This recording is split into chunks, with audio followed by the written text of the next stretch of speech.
Yo ho Yo ho ho! ho! I think that was Welcome to our first Here Be Monsters AMA. Um, we're still getting used to this and figuring out exactly how we want to do it, yeah. but We'll nail down that intro catchphrase at some point. yeah. Um, so, anyways, welcome for anyone watching. We're just going to answer a couple of questions about the game that we're working on, Here Be Monsters. We've got a bunch of questions that were sent into us, as well as some that we just figured would be helpful to kind of put in one spot. I'm Carson, and this I'm is Phil. Phil. Hi. So welcome. I mean, let's just dive right in. So Sweet, first sweet. off, what is Here Be Monsters? Here Be Monsters is an upcoming card game, kind of trying to differentiate ourselves from the other card games that are out there, both through gameplay and through like our whole release model and our whole vibe.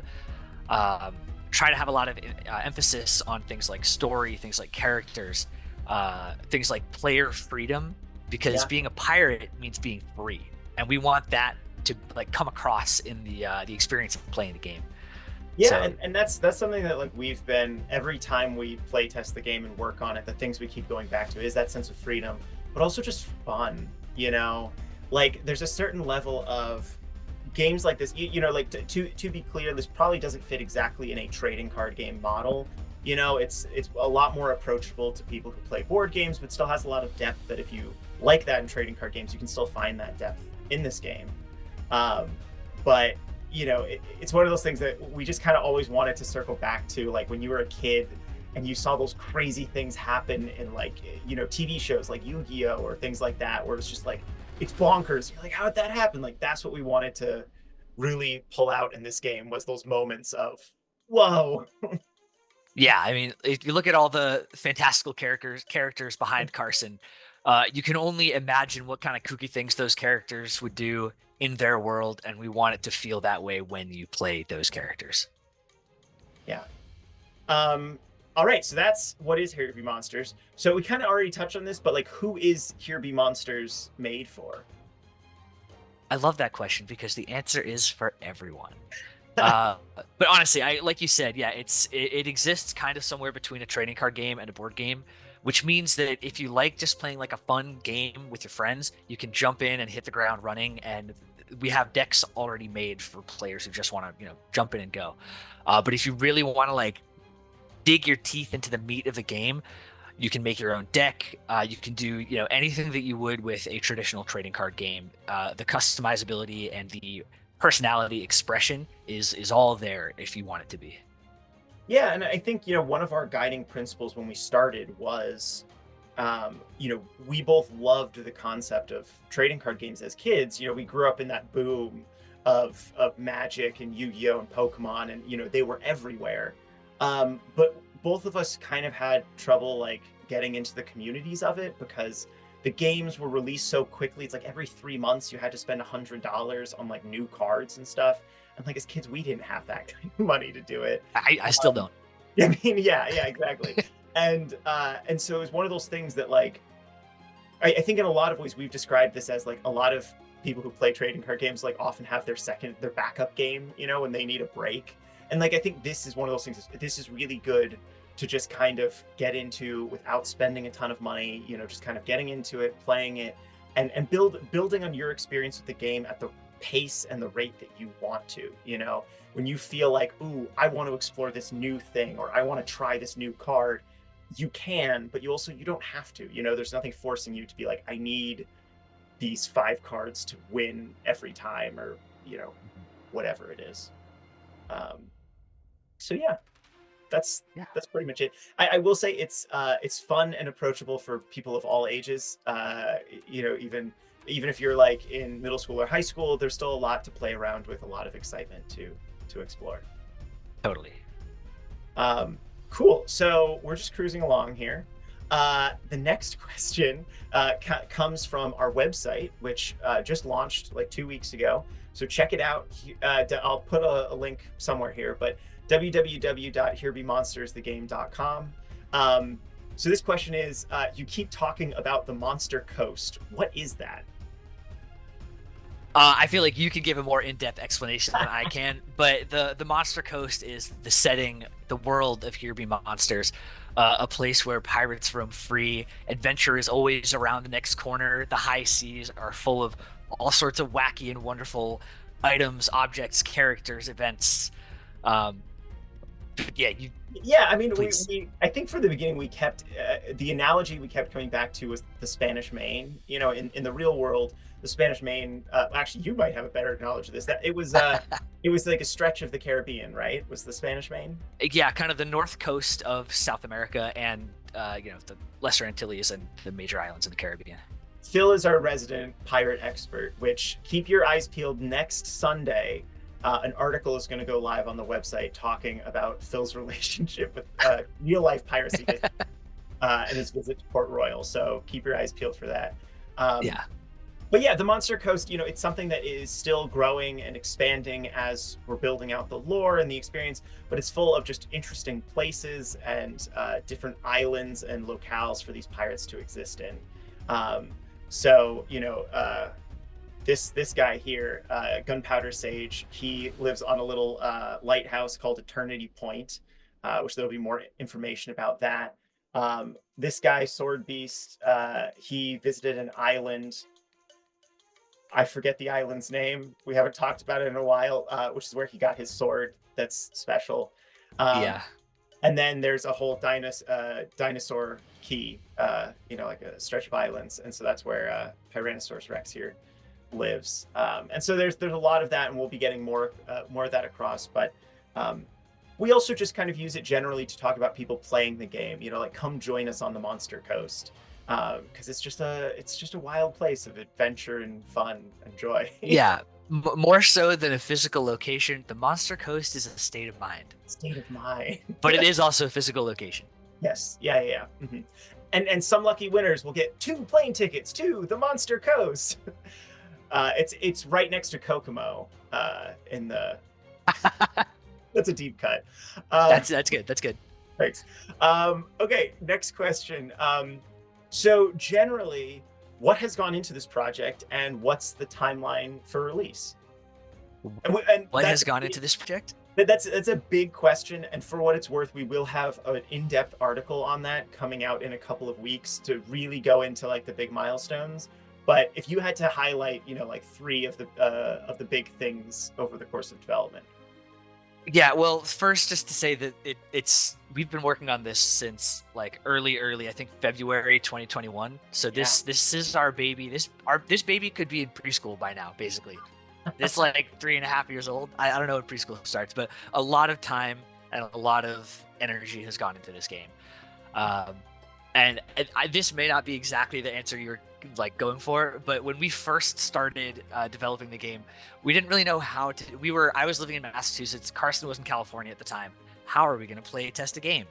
So the solution that we came up with was we were on like a mutual Google slide like PowerPoint presentation, and we just had a bunch of rectangles with stuff written in it, and we would click and drag these rectangles, and it took so Well, long to to make play it worse, a game. to shuffle a deck, you basically had to click the top Oh card God! and send it backwards an arbitrary number of Any, times yeah.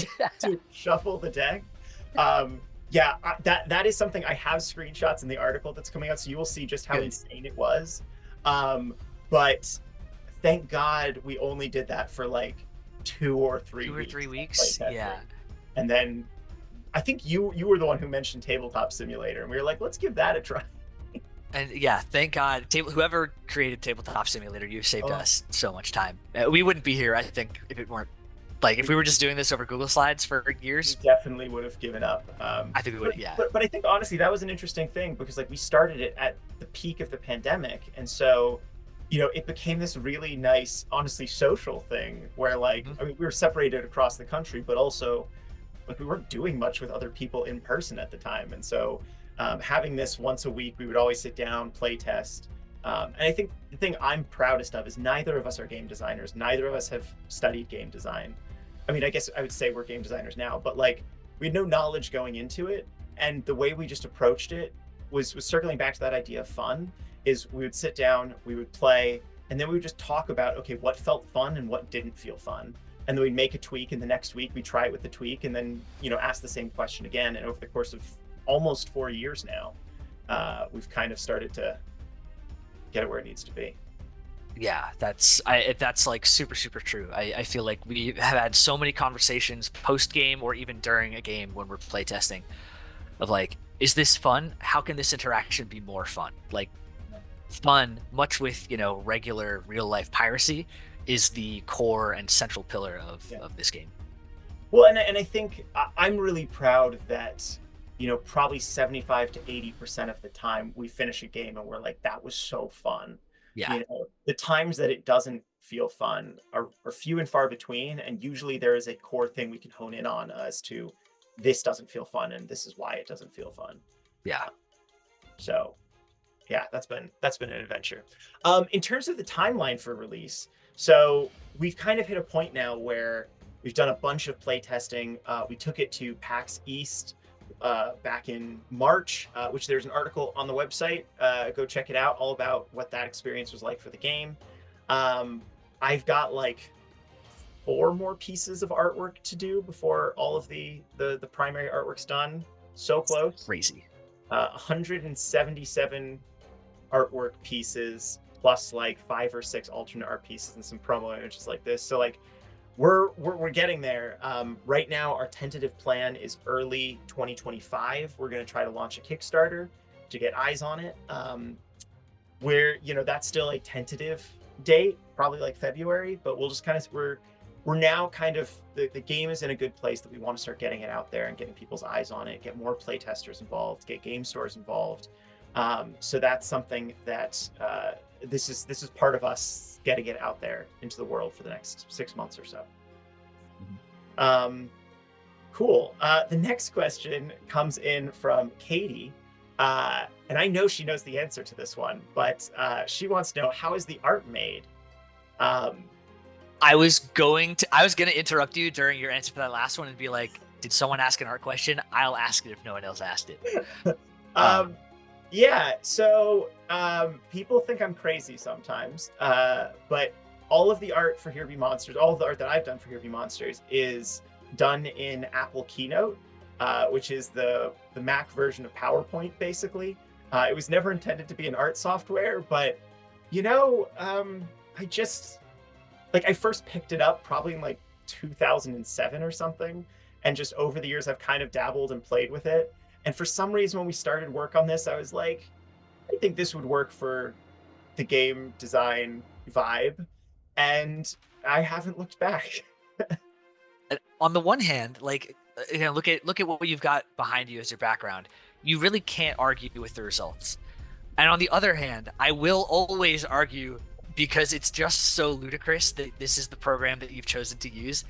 And the fact that you've had so much like wonderful success with it, it's equal parts awe-inspiring and amazing and infuriating. Just because, yeah, it's like you're supposed to make little boxes that have notes for, your pitch deck. You're not supposed to be able to draw a monkey with an eye patch. I think the crazy thing that I discovered is like when I first used Keynote, it really was not set up for this, like way back in the day. And then every time I came back to it over the years, it just had more functionality that made this easier. And I always asked myself, like, is there someone out there who's like trying to make this a drawing platform? And I'm sure that isn't the case because it's not set up to be a drawing platform at all.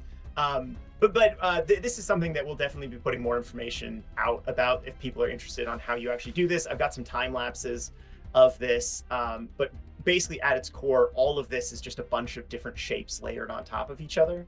I think I double checked an alternate art I did recently that had 1,090 different components layered on top of one another to make it. And anyways, yeah, this is something we'll go into in a lot more depth at other times because there's a lot to explore when it comes to Keynote and Keynote art. I think I'm the only Keynote artist in the world. We'll see. I would love to hear from others. Yeah. I also I'm going to start peddling the conspiracy theory that there is one guy who's been working at Apple for 2 decades, and the only thing he wants is for people to use Keynote as an art platform. I mean, you're making his wish come true.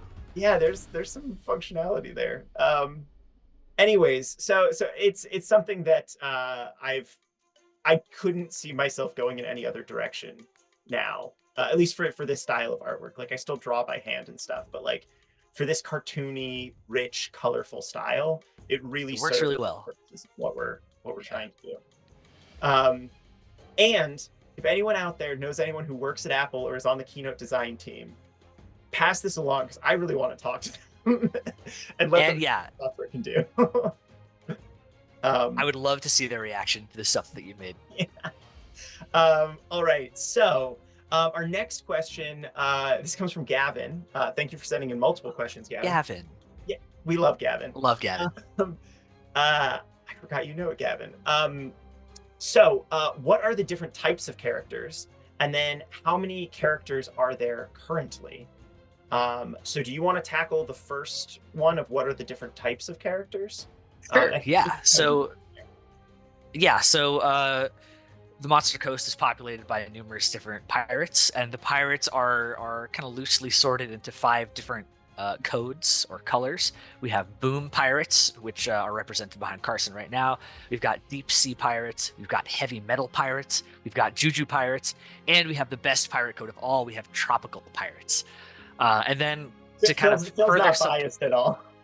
no, it's empirical fact that I can get into that later. But in addition to the pirate codes, there are also types such as plant pirates or bug-ish pirates or soldier, authority, mythic, lots of different kind of like subclasses of pirate, which doesn't have a huge sway on gameplay, but it's just kind of fun to like categorize and have some sort of like pirate taxonomy. And that is what it looks like. Yeah, and I think one of the biggest things as we've been exploring this is we want the world to feel fun and unique. And so there are definitely like some tropes that we stick to and fall into, but there are a lot of other tropes that we try to avoid. I have an article coming out, I don't know, in a couple of weeks, specifically talking about how generally I chose early on to avoid any dragons in the game. It was just something that I love dragons, but I feel like they've been overdone a lot, and there's just so much space for other interesting, funky guys like this little guy down here, Fleet Phoenix. He's a phoenix, but he's got a beard as well, and his little like crop top thing is like half of a steering wheel on a boat.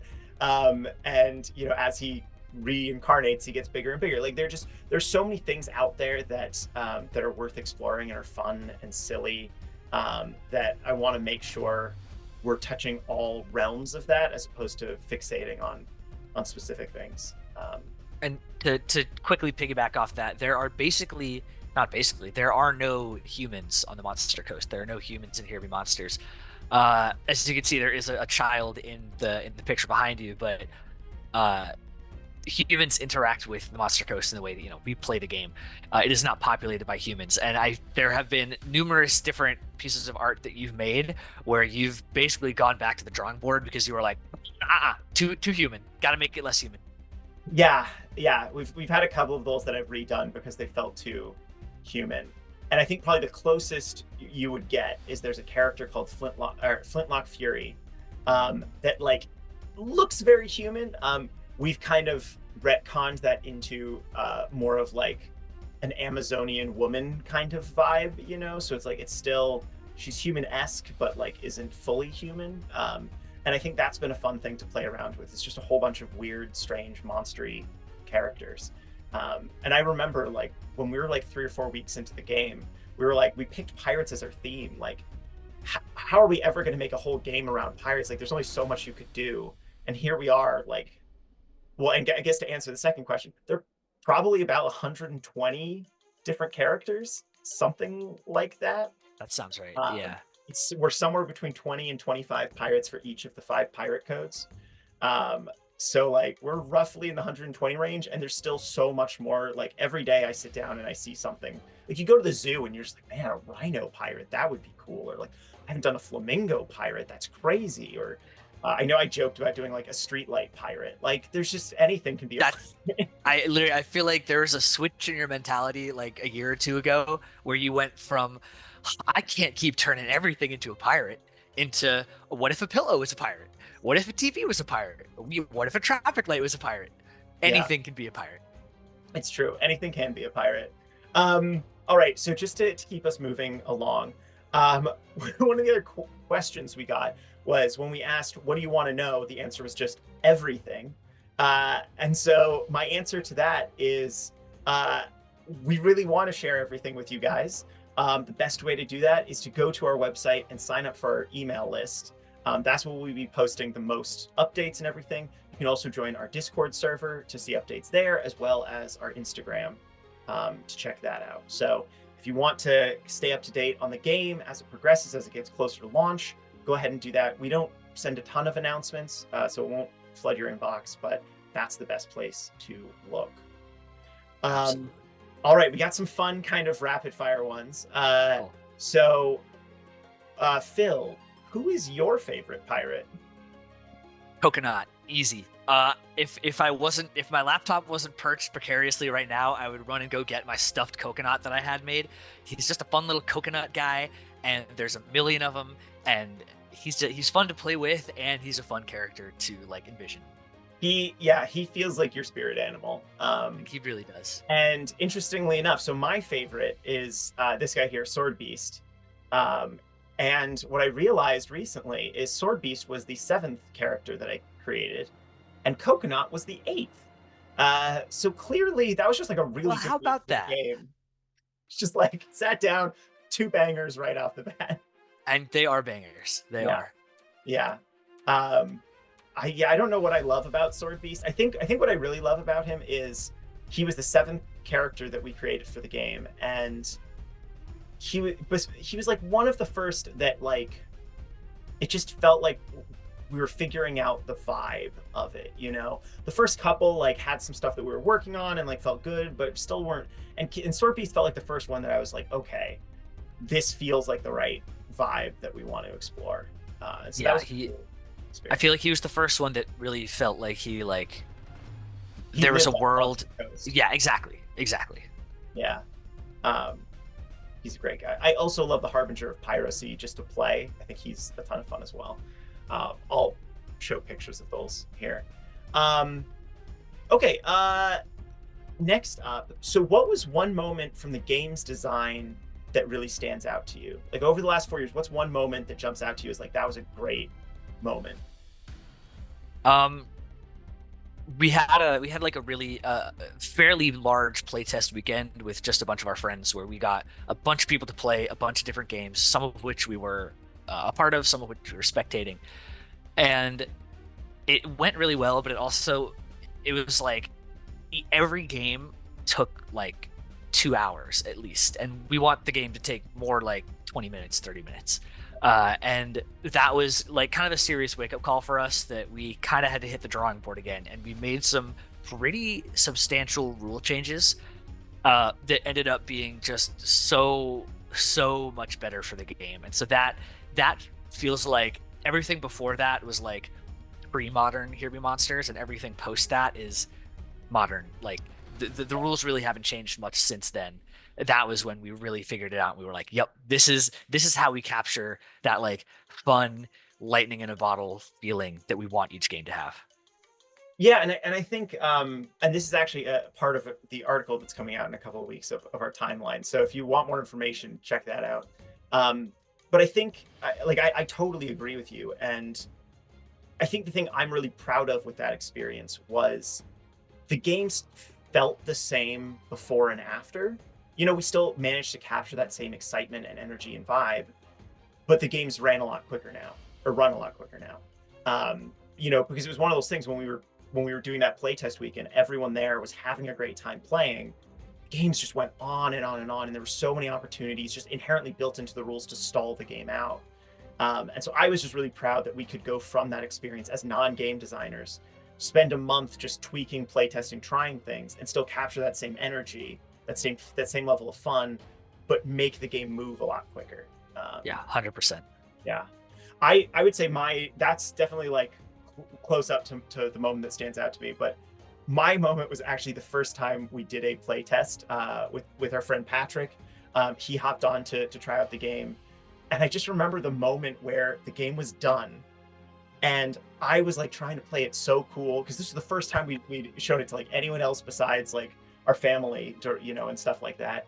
And I just remember like holding my breath for this moment, and then he just said something along the lines of like, "Guys, this feels like really polished," and just like this exhale of like, "Oh, okay, okay, we didn't just waste a year or whatever it was at that point when we did it."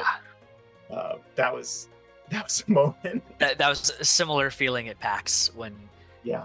I mean, this is basically what my whole article is about, that like people didn't hate us for wasting their time. People genuinely enjoyed and like opted to spend even more time with us, which was like 3 years of anticipation of validation paid off in one wonderful moment. Yes. Yeah, yeah, exactly. Um, all right. So last two questions. First, this is from Katie. My favorite question. Who would make a better pirate, you or Phil? I And mean, I'm biased, obviously, but it would yeah, be I mean, me. It has to be me. don't try to be biased. You would make a better hands down. For those who don't know, I Phil wants to be on Survivor, and so you have the inherent skills to like be a pirate and not let your crew mutiny against you. That is basically what Survivor is about. I'm probably going to film my Survivor audition video after we're done with this call, and I'm going to lean into the pirate stuff. But yeah, also like, yeah, I've obsessed over pirate history for long enough. I have piratey hair. That's true. You know, I've never noticed I'm the that. full package. Yeah, yeah, you're definitely the better pirate. I'm working on it, but you've You'll got me. get there. You'll get there. Yeah, should we tell like fans and stuff that if we get certain amount of followers or something, you'll just dress like a pirate all the time? Oh my god, yeah, absolutely. And we don't even need that many. How Yeah, many? We have like 100 Instagram followers. If we get like 113, I'll dress like a pirate every day for the rest of my life. perfect. God.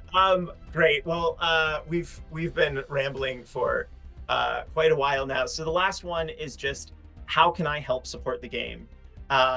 So we've kind of already touched on it, but really at this stage, it's just for us, it's just getting more eyes on the game, getting it out there for people to try, to play, to learn about, to experience.